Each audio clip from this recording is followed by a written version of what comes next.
5 জানুয়ারি আমাদের যে কথাটা বলা হয় আমাদের যা যা আছে যার যতটুকু সামর্থ্য আছে আমাদের সেই সহযোগিতার হাত বাড়াতে হবে এবং 5 জানুয়ারিতে ওয়াশিংটন ডিসিতে আমরা দেখিয়ে দেব প্রবাসীরা বর্তমান সরকারকে কিভাবে সহযোগিতা করে।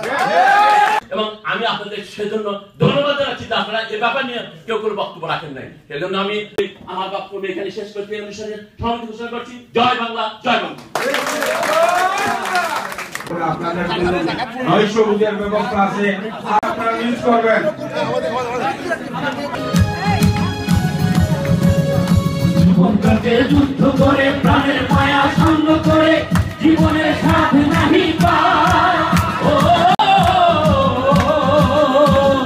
জীবনটাকে যুদ্ধ করে দিহারাই ঢের সাগর পাড়ি দেব রে, দিহারাই ঢের সাগর পাড়ি দেব রে।